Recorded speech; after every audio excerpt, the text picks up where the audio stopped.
महाराजा दूल्हा हाउस पे सूट और शेरवानी यकीनी तौर पर मार्केट से 50% कम दाम पे हासिल कीजिए। बातें नहीं, हकीकी तौर पर वक्त और पैसे की बचत कीजिए। सुपरस्टार सलमान खान की फैमिली भी हमारे काम से बहुत खुश है। ये ऑफर सिर्फ और सिर्फ महाराजा दूल्हा हाउस पर, एक ही दाम, होलसेल दाम। एबिट सर्किल, सिटी अंबर बाजार, गोल मस्जिद, गन फाउंड्री, एबिट्स, हैदराबाद।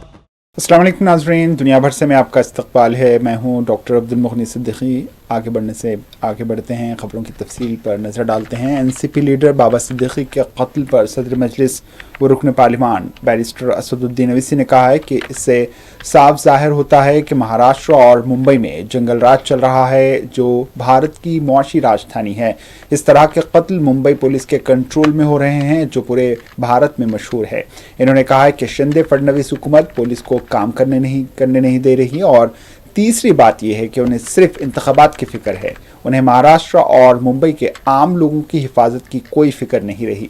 इन्होंने कहा कि यह बहुत तकलीफदा, अफसोसनाक और शिंदे फडणवीस हुकूमत की नाकामी है। बाबा सिद्दीकी ने तहरीरी तौर पर यह भी बताया था कि उन्हें धमकियां मिल रही हैं, लेकिन इसके बाद भी उन्हें अच्छी सिक्योरिटी नहीं दी गई।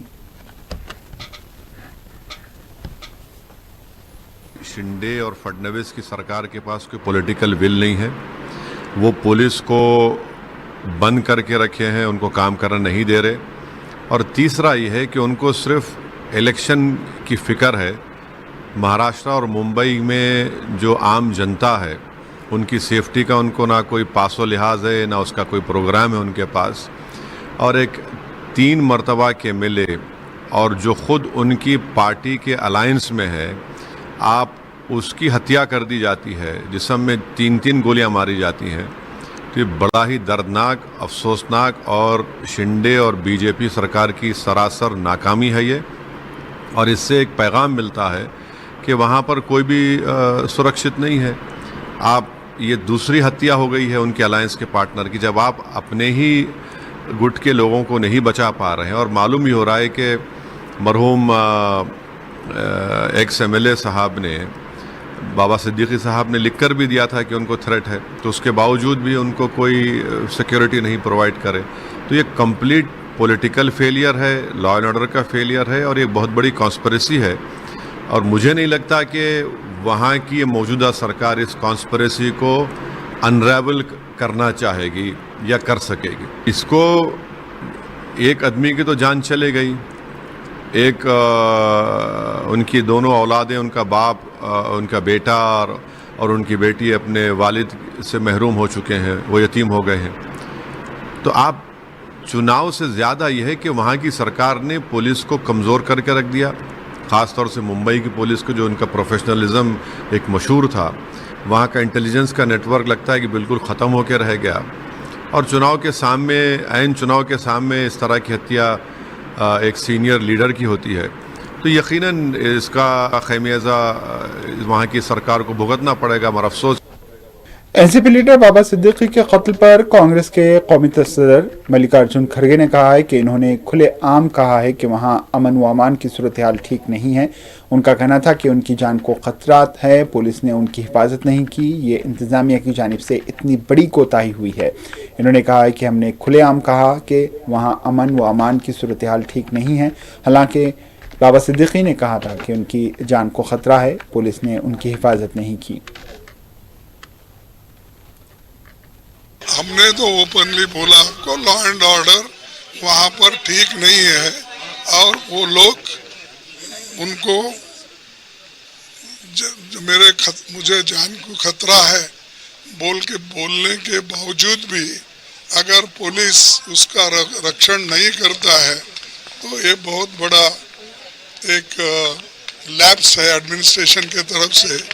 वो ऐसे बम्बई जैसे एरिया में तो हमेशा पुलिस सतर्क रहना चाहिए, और वहाँ ये लॉ एंड ऑर्डर की फेल्यूर है, इंटेलिजेंस की फेल्यूर है, और इंफॉर्मेशन डिपार्टमेंट का भी, यानी IB का भी इसमें फेल्यूरिटी है।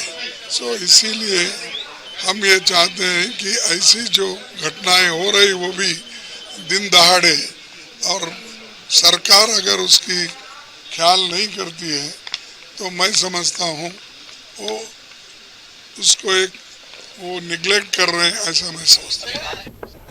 महाराष्ट्र के साबिक वजीर और अजित पवार की क़यादत वाली नेशनलिस्ट कांग्रेस पार्टी एनसीपी के रहनुमा बाबा सिद्दीकी को हफ्ता 12 अक्टूबर को मुंबई के बांद्रा इलाके में 3 अफराद ने मुबैना तौर पर गोली मारकर हलाक कर दिया था।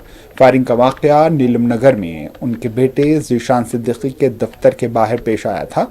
क्राइम ब्रांच ने इस मामले की जांच अपने हाथ में ले ली है। SRA प्रोजेक्ट पर कारोबारी दुश्मनी, कॉन्ट्रैक्ट कत्ल और धमकी के जावियों से पुलिस इस मामले की तफ्तीश कर रही है। ओहदेदारों ने एक हालिया पेशरफ्त में इस बात की तस्दीक की है कि 2 हमलावरों को गिरफ्तार कर लिया गया है, जबकि पुलिस इस मामले में तीसरे मुबैना मुलजिम की तलाश में मसरूफ़ है।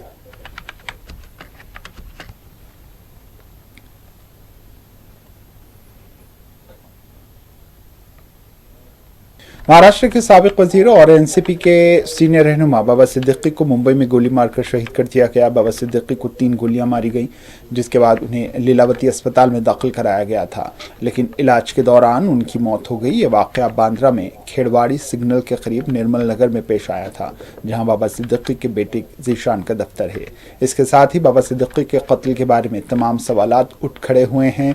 पुलिस कत्ल की वजह जानने में लगी हुई है। ऐसे में बाबा सिद्दीकी की मौत ने सियासी रहनुमाओं को गम गुस्सों से दो चार कर दिया है। बहुत प्लीज भी हुआ। बाबा सिद्दीकी और मैं, मुझे लगता है 10-15 साल मेरे साथ में असेंबली में भी थे, मेरे साथ में काम भी किया था और एक बहुत अच्छा, एक दिलदार का इंसान, एक हमेशा मतलब कोई टेंशन नहीं, हमेशा मजाक करना, हंसते रहना, तो उसकी आदत थी और मेरा बहुत ही अच्छा संबंध उनके साथ में था। लेकिन आज ये बात सुनकर मुझे बहुत दुख हुआ और शौक भी लगा कि कैसे इस तरह से उन्हें गोली मार दी गई और आज हमारे बीच में नहीं रहे। जो हत्यारे हैं उनको भी पकड़ा गया है, पुलिस भी जो पूरी इंक्वायरी कर रही है, लेकिन जो भी हुआ बहुत मुझे से लगता है गलत हुआ। बहुत दुख मुझे हुआ है व्यक्ति को। बाबा सिद्दीकी की मौत से उनके रिश्तेदार भी गमज़दा हैं। उनके रिश्तेदारों और दोस्त अहबाब का कहना था कि बाबा सिद्दीकी हंसमुख और मिलनसार इंसान थे, हमेशा दूसरों की मदद के लिए आगे रहते थे।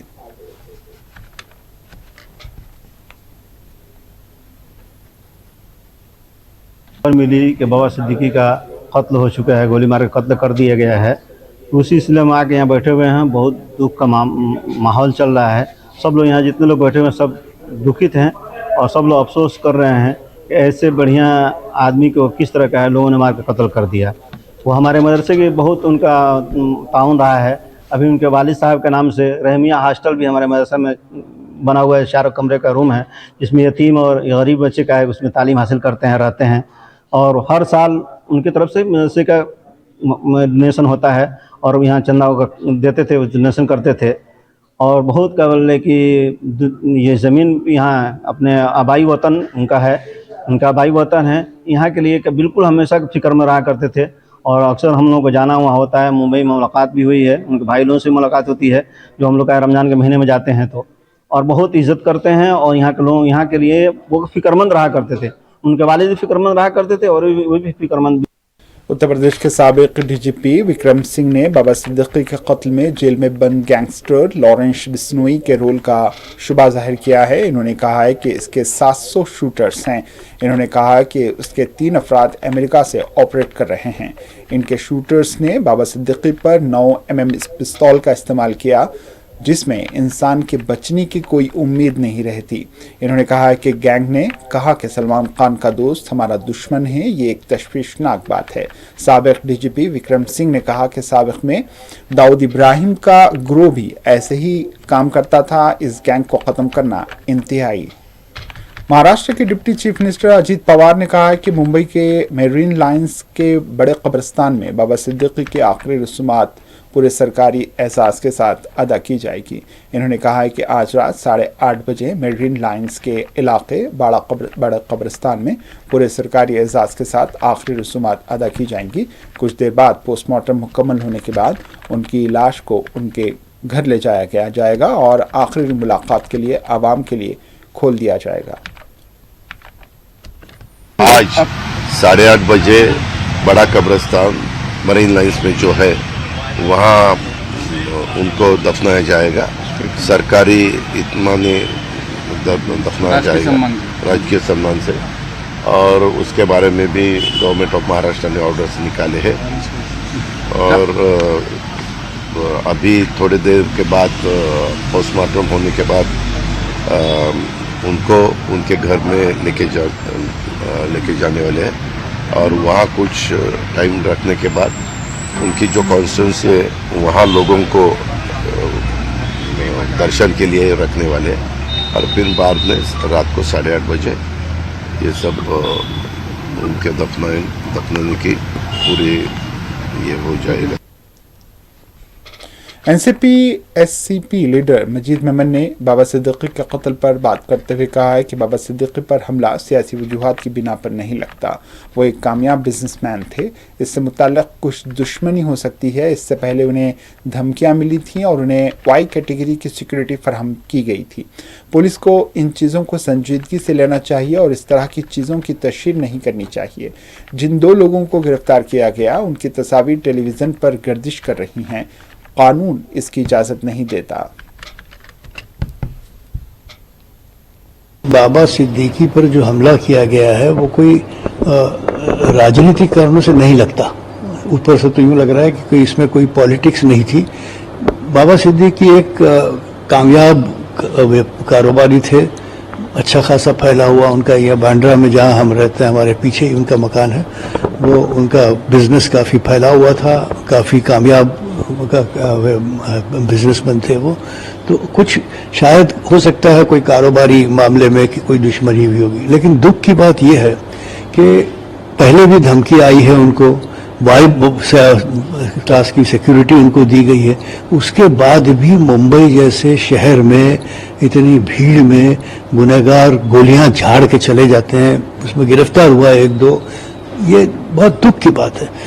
पुलिस को ऐसे गंभीर मामलों में तफ्तीश के लिए, जांच के लिए समय देना चाहिए और प्रचारित नहीं करना चाहिए।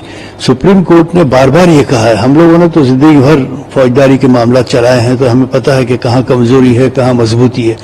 अगर गुप्तता से आप जांच का काम करें तो आप सफलता प्राप्त कर सकते हैं, आप सच्चाई तक पहुंच सकते हैं।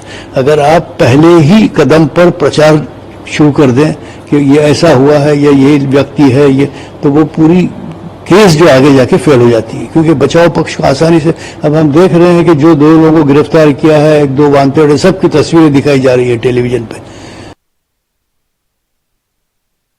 शिवसेना यूबीटी के रहनुमा संजय रावत ने एनसीपी लीडर बाबा सिद्दीकी के कत्ल मामले पर कहा है कि ये वज़ीर आला की नाकामी है। जिस तरह पुलिस को अपने ज़ाती मकासद के लिए इस्तेमाल किया जा रहा है, इसका नतीजा ये है कि कानून और पुलिस का खौफ नहीं है और इस तरह दिन दहाड़े कत्ल हो रहे हैं। इन्होंने कहा है कि हम अब तक कह रहे हैं कि देवेंद्र फडणवीस वज़ीर दाखिले के तौर पर नाकाम रहे हैं, उन्हें मुस्ताफ़ी होना चाहिए, लेकिन अब ये सिर्फ इस्तीफ़े की बात नहीं है, गवर्नर को मदाखलत करनी चाहिए और देवेंद्र फडणवीस को वज़ीर दाखिला के ओहदे से हटाना चाहिए। गृह मंत्री देवेंद्र फडणवीस पूरी तरह से फेल्यूर है, उनको इस्तीफा देना चाहिए। अब इस्तीफा नहीं, राज्यपाल ने, गवर्नर ने हस्तक्षेप करके देवेंद्र फडणवीस को गृह मंत्री पद से हटाना चाहिए। अब मुंबई में गुंडागर्दी चल रही है, मुंबई में गैंग्स ऑपरेट हो रही है।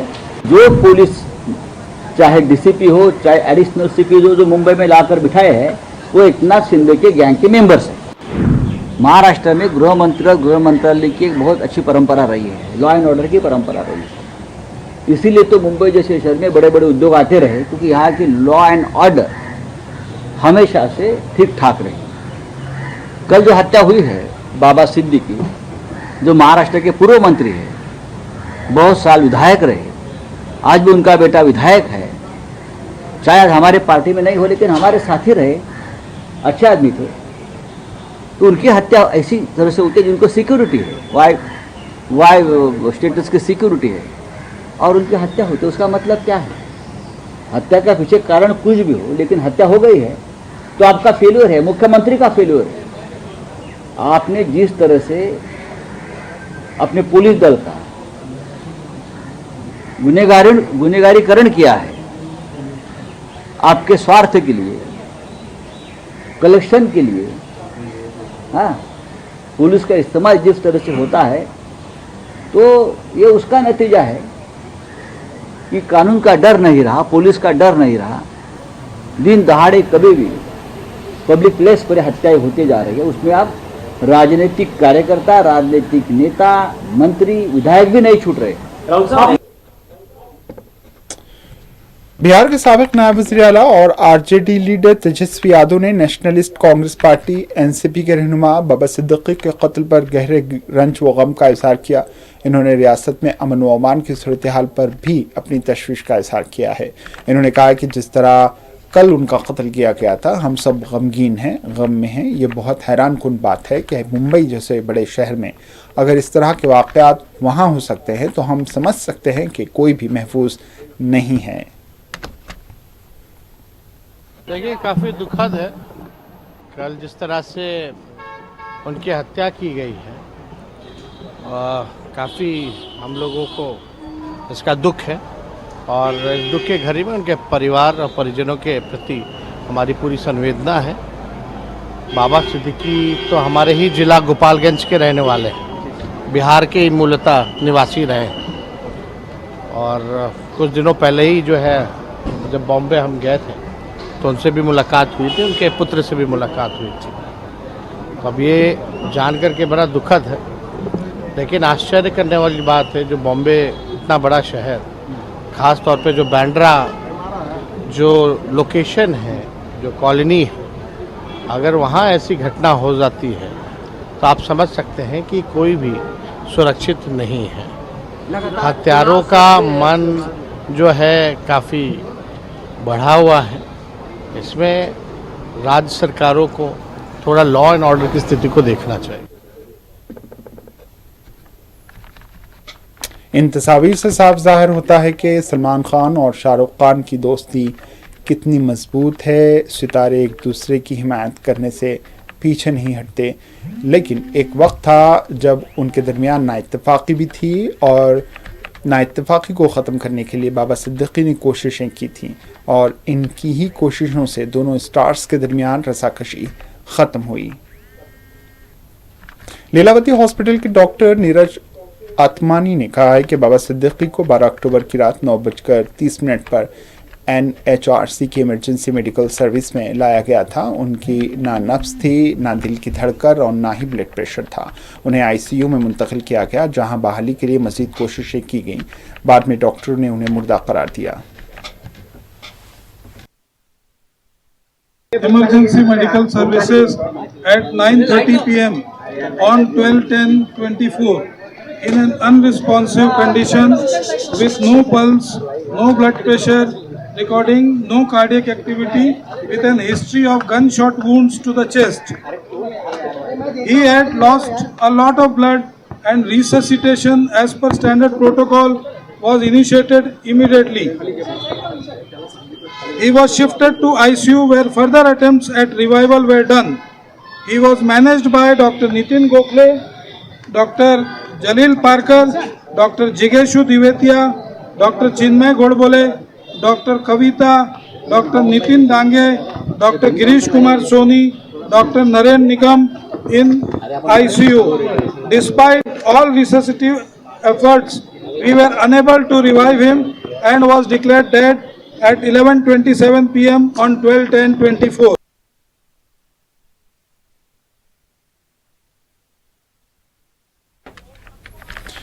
आगे बढ़ते हैं। सुप्रीम कोर्ट की रिटायर्ड जज जस्टिस हिमा कोहली ने अदलिया में ज़्यादा से ज़्यादा ख़वातीन को लाने की कोशिशों पर रोशनी डालते हुए कहा कि जहां तक ख़वातीन डॉक्टरों का ताल्लुक़ है तो इंतखाब का पोल कम है। ANI से बात करते हुए जस्टिस कोहली ने कहा कि जहां तक अदलिया में ख़वातीन की तादाद का ताल्लुक़ है, क्योंकि वकीलों में ख़वातीन की तादाद कम है, तो फितरी तौर पर तमाम रियासती हाई कोर्ट्स के कॉलेजियम के लिए ख़वातीन का इंतखाब करने के लिए इंतखाब का पोल कम होता है और फिर भी अच्छी ख़वातीन की तलाश करने और डोमेन स्पेशलिस्ट की तलाश करने की कोशिश की जाती है, जो माजी करीब में हो रहा है। जस्टिस कोहली ने कहा है कि 90 की दहाई तक भी ख़वातीन डॉक्टरों की तादाद बहुत कम थी और इन्होंने इसके पीछे के मुमकिन हालात की वजाहत की। इन्होंने कहा कि कुछ ख़वातीन वकला को बच्चों की देखभाल के लिए अपने करियर में वक्फा लेना पड़ता है।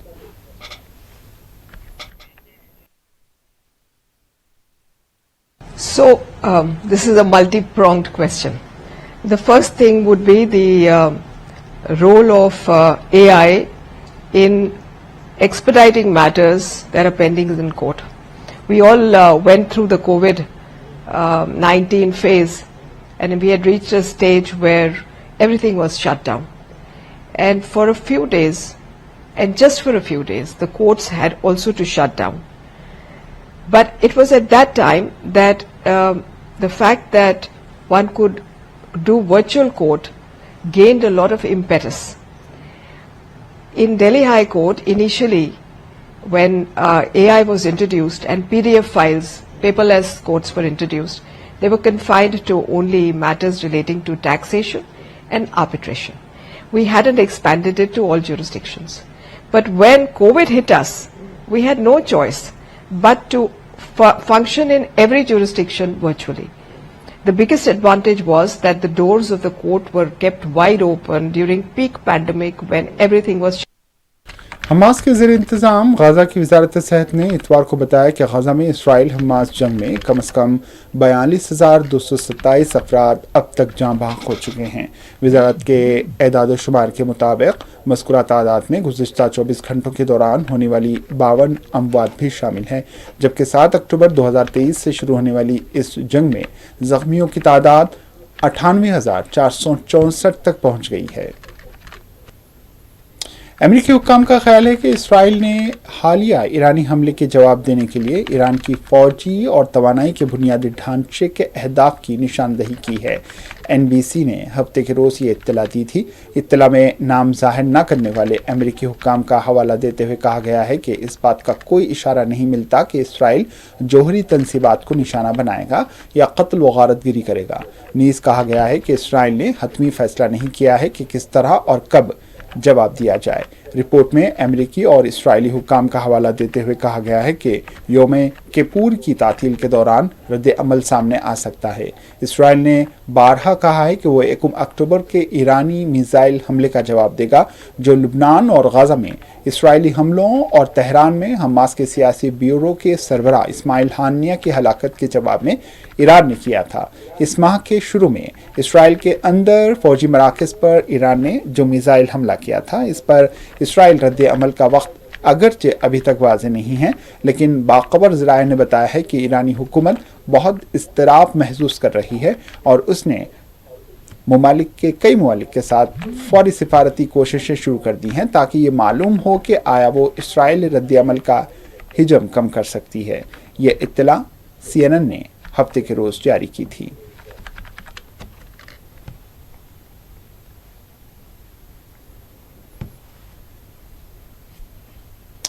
इसराइली वज़ीर-ए-आज़म बेंजामिन नेतन्याहू ने इतवार को अक़वाम मुत्तहिदा पर जोर दिया कि वो अपनी अमन फ़ौज में शामिल फ़ौजियों को लुबनान के जंगी इलाक़ों से निकाल ले। नेतन्याहू ने कहा है कि फ़ौज ने अक़वाम मुत्तहिदा से बार बार फ़ौजियों को निकालने के लिए कहा था। इन्होंने मज़ीद कहा कि इलाक़े में उनकी मौजूदगी ने उन्हें हिज़्बुल्लाह का यरग़माल बना दिया है।